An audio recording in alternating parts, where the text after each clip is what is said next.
FOMC에서 정책이 발표가 됐습니다. 시장의 좀 예상에 부합하는 수준의 정책이 나왔는데요. 하지만 버냉키 효과는 없었습니다. 아무래도 고점에 대한 좀 부담을 느끼는 모습이 확연히 나타났는데요. 내일장 반응 체크해보겠습니다. 남동환 부장입니다. 부장님 안녕하세요. 안녕하십니까. 네, 차익 매물이 좀 형성이 됐습니다. 쉽게 좀 박스권 고점 돌파가 좀 나오기는 여의치가 않은 상황인 것 같거든요. 내일은 좀 어떤 재료 있을까요? 흐름 전망해 주시죠.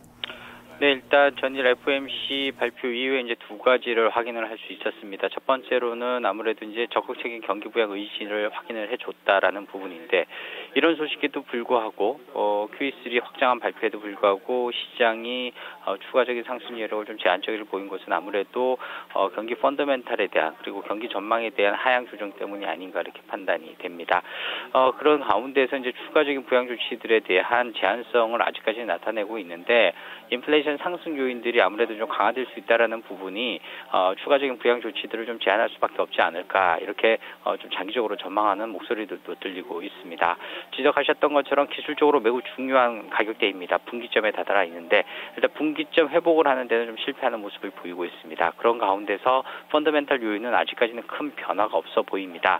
미국 영준의 부양 조치 확대 소식은 이미 이제 시장에 반영이 되었다 이렇게 판단이 되고요.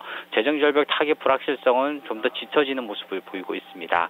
최근 개선된 경제 지표 발표에도 불구하고 FOMC를 통해서 현재 경기 상황의 부정적인 판단이 좀 더 강하게 시장에 작용했다는 점에서 봤을 때, 현재 유동성 부재 장세에서 추가적인 상승 움직임을 좀 띄기는 제한적이지 않을까. 그렇다면 연말까지 유동성 결여 속에서 박스권 장세가 좀 더 이어질 가능성도 없지 않아 있다라는 부분을 좀 살펴봐야 되겠습니다. 다만 재정 절벽에 대한 타결 등 기대 심리는 잔존을 하고 있기 때문에 이런 부분들이 타결이 된다면 언제든지 이제 시도할 수 있는 가격대다라고 판단이 됩니다. 여전히 분기점 S&P 500을 기준으로 1430선의 안착 여부를 확인을 해야 될 것으로 판단이 됩니다. 네, 자, FOMC는 끝이 났고요. 이제 뭘 가지고 시장이 움직이게 될까요? 내일 시장의 좀 경제 지표들, 일정들 좀 정리해 주시죠.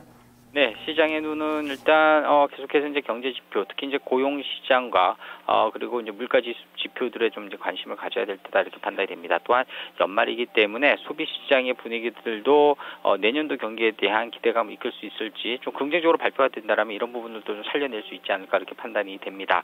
오늘 주간 고용 지표, 주간 신규 실업수당 청구 건수 37만 5천 건, 소매 판매는 0.4%, 그래서 전월의 마이너스에서 플러스 건으로 증가가 됩니다. 다만 자동차를 제외한 소매 판매는 전월과 동일한 수준으로 발표가 되면서 일단 최근 샌디 타격으로 자동차 판매가 증가했다라는 부분이 좀 반영이 됐다 이렇게 판단이 되고요.